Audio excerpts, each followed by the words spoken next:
Hi guys! My name is Ella Marie M. Lebrin and ako ang magiging reporter ninyo sa topic na Impressionism and Post-Impressionism sa Lesson 8, which is the Art of Emerging Europe.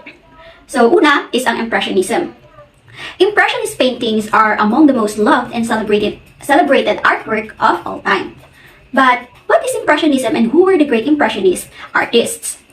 So, ano nga ba Impressionism? So, Impressionism is perhaps one of the most identifiable and famous art movements of history, often referred to as the first modern movement. So, take note, Impressionism po ay ang first modern movement, and it was born in April 1874. So, nag-start po siya ng 1870. So, when a group of young artists defied the official Paris Salon by setting up their own independent exhibition.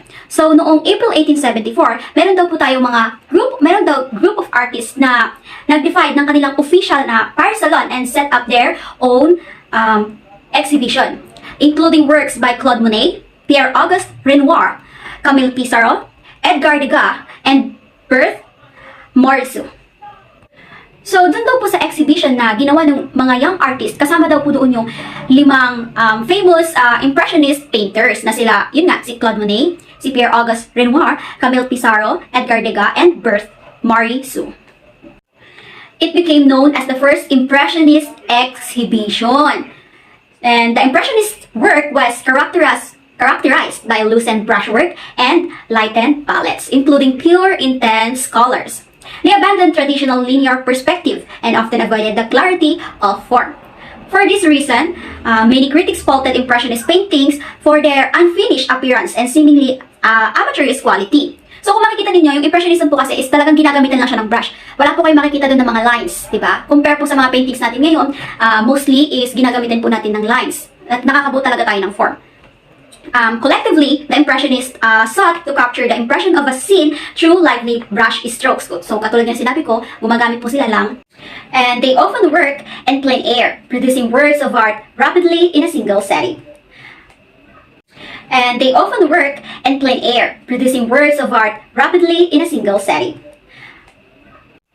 Rejecting the salon's preference for historical or allegorical subjects, they created instead what Monet called a spontaneous work rather than a calculated one. In the 1870s, many of the Impressionist painters were predominantly attracted to landscape, searching for ways to capture the fleeting effects of light, weather, and time of the day on canvas. And by the 1880s, artists looked beyond landscapes. Renoir turned towards figure painting. Monet considered visual perspective in a more abstract way through seriality and repetition, and Degas pursued female figures, yet each retained the distinctive rapid brush strokes, fresh colors, and sense of internal life unique to Impressionism. Much like the French realists, changing Parisian life and the reality of the modern city was a recurring theme for many Impressionists, who painted cafe scenes, railway bridges, and busy boulevards. Although the group was dominated by men, several female artists also rose to prominence, including Morisot and Cassatt. When the first Impressionist exhibition was held in 1874, Berthe Morisot joined the group and agreed never again to send work to the salon. Morisot was a faithful exhibitor at all 8 Impressionist exhibitions from 1874 to 1886. Like the other Impressionist painters, she was preoccupied by capturing light, but she also used broad strokes of colors that echo what she had observed in Monet's work. As the first modern movement or modern art movement, Impressionism had a significant impact on the subsequent artists and movements, with artists like Vincent van Gogh and Edward Munch among those influenced. More recent influences include the important pop artist Roy Lichtenstein, who paid homage to Monet's water lily paintings.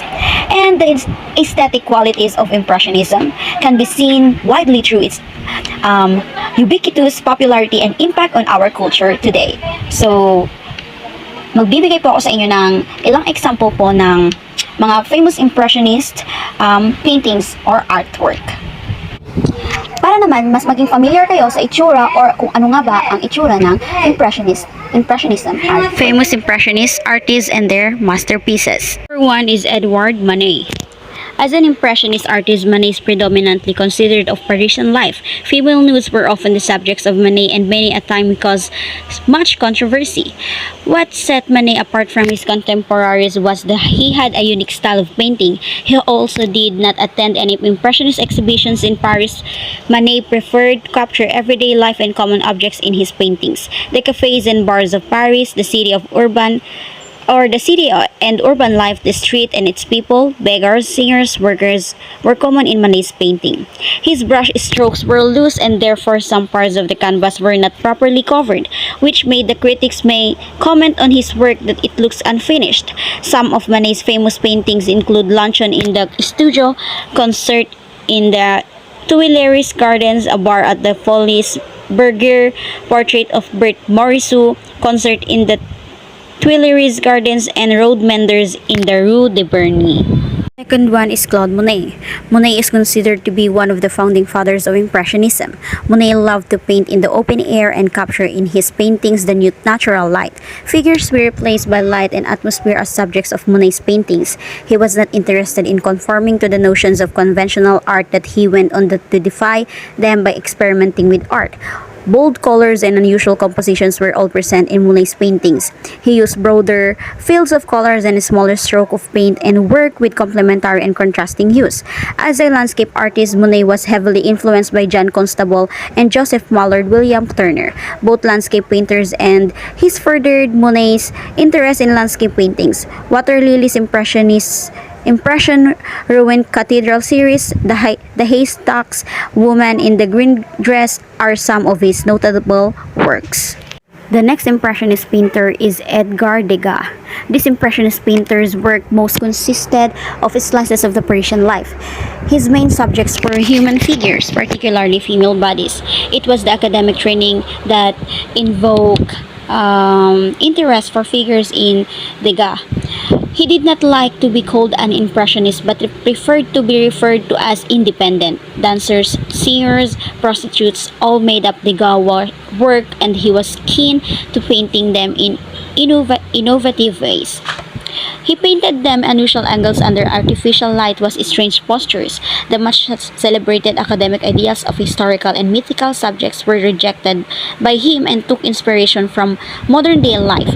Many critics during the Impressionist era were in complete disapproval of the lower class subjects used by Degas in his paintings. Some of the important works of Edgar Degas are the Boulelli family, Monsieur and Madame Edouard Monet or Manet, Foyer de la Danse, Le Foyer de la Danse, and Prima Ballerina.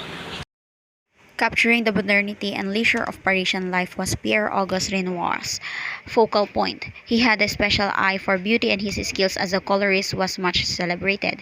He beautifully captured the movement of light and shadow to create some timeless masterpieces. His works were full of life and vibrant colors featuring well-dressed Parisian people enjoying their life. Renoir always tried to incorporate his new approach and thought in his paintings, which was evident in the multicolored strokes, bright atmosphere, and the radiant tones of the skin of his female subjects. Among other Impressionist painters who preferred to work with landscapes, it was Renoir's fascination with human figures that sets him apart. The great masterpieces of Pierre-Auguste Renoir are Woman in Black, Diana the Huntress, La Loge, La Grenouillerie, Madame Georges Charpentier, and her children. The last Impressionist is Camille Pissarro. When many of his contemporaries of the Impressionist era refused to showcase their work at exhibitions, Camille Pissarro was the only one who had exhibited his paintings in all 8 Impressionist exhibitions. His canvas captured the daily life of a peasant in Paris. Pissarro's work mainly focused on the effects of light and color. He was heavily influenced by politics, and one cannot separate politics from his art. His paintings on the labor peasants is a clear example of this.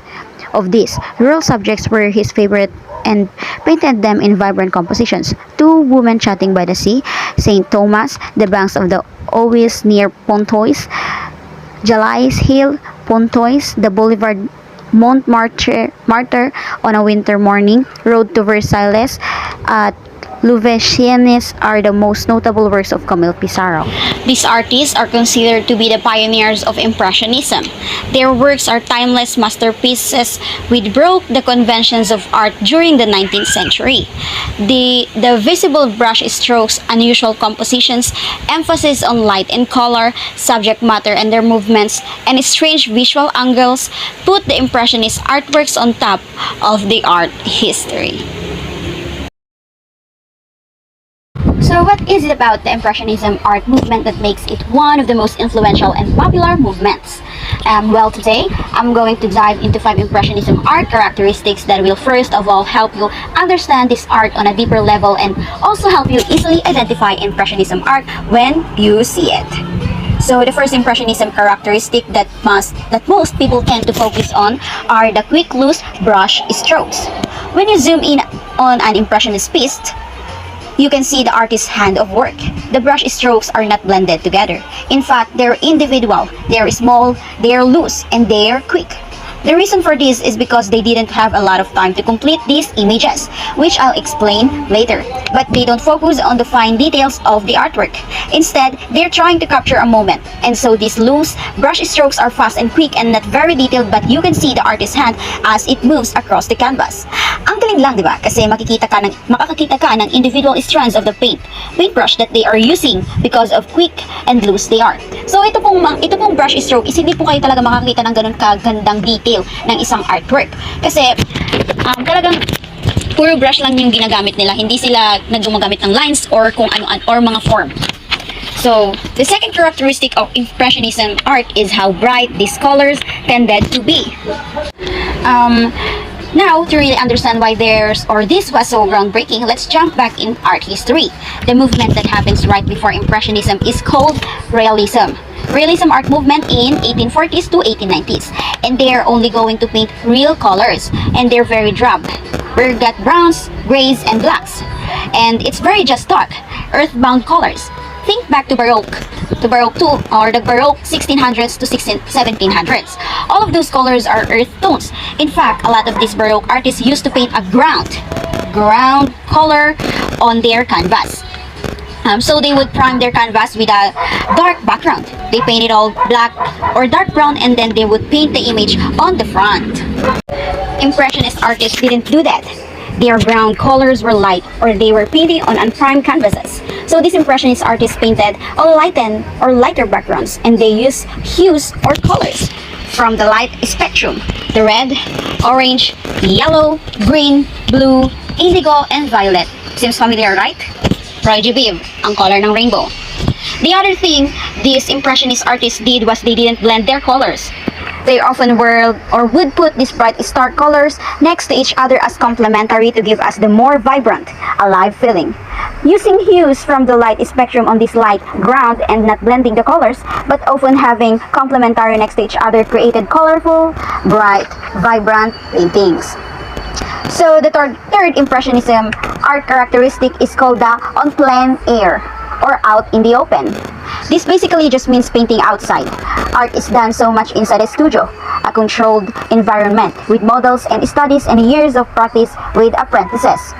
But Impressionists decided to take their canvases outside, which is unheard of. But they wanted to capture a moment of impression of the moment. That is what it feels like in order to do that they needed to be on scene, so they painted en plein air outside, which means you get a lot of landscape scenes in the Impressionist painting, which is why it's such a popular movement, because we can connect to those natural things that we see. So the fourth characteristic is non-local color, or the relative color. Let me explain. The term local color means the color an object would naturally appear when it's in natural or neutral white light.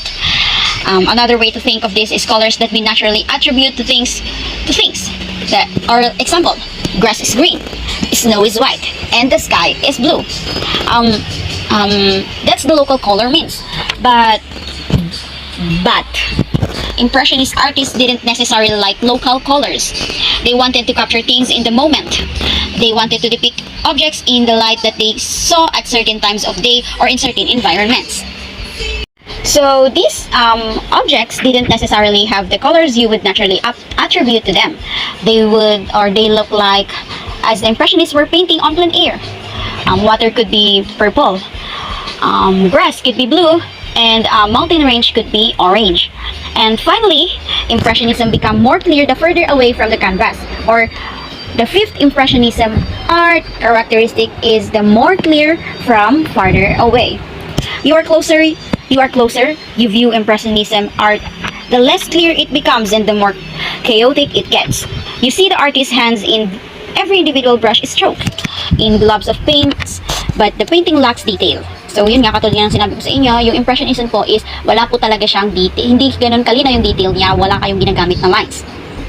But as you move further away from the paintings, so habang dito sa panglimang characteristic natin, habang lumalayo kayo dun sa artwork na ginawa nila, is mas lalo mo makikita kung ano nga ba yung gustong iparating sa atin or yung scene na makikita natin sa artwork na ginawa na ito. The scene, ito nga, diba, sabi ko, but as you move further away from the paintings, the scene, the emotion, and the details become more clear. Mas nagiging malinaw po yung painting kapag lumalayo po tayo dito. This often connects with how people experience the world as we age. We realize how chaotic and messy life in the world is, and somehow the entire messy picture makes more sense. So, ulitin ko lang sa inyo yung 5 characteristics ng Impressionism. Yung una is the brush strokes. Second is the bright colors. And the third is the on plein air. The fourth one is the relative color. And the last one is the more clear from farther away. So, as you know guys, habang binabasa ko or habang nire-report ko itong topic na ito, is parang mas nagugustuhan ko talaga yung mga Impressionist artwork, Impressionist artist, kasi yung idea pala ng pag-capture nila ng exact moment, 'di ba? Parang maganda para sa atin. Maganda yung ganun, maganda para sa akin kasi pati din yung experience habang nakikita mo yung image na ganun, parang gusto kong matry yun, 'di ba? Yung paano nga ba yung itsura niya talaga? Ano nga ba yung itsura niya pagka malapit tayo? O ano nga ba yung itsura niya pag lumalayo tayo? Wala, gusto ko lang experience yung mga ganung scenario. Pero so, yun na. Understanding this Impressionist and Impressionist art characteristics will help you understand this type of art a little bit better. You should be able to easily identify an Impressionist piece the next time you look one or you see one. Look for these 5 characteristics and see if it works. So, kapag nakakita kayo ng mga paintings yan, Impressionist paintings or Impressionist artwork, kung maaalala nyo itong diniscuss ko sa inyo, try nyo din siyang try nyo kumilala ng isang artwork kung ano nga ba yung characteristic na ginamit dito. Tignan nyo yung 5 characteristics na iniwan ko para sa inyo. Thank you.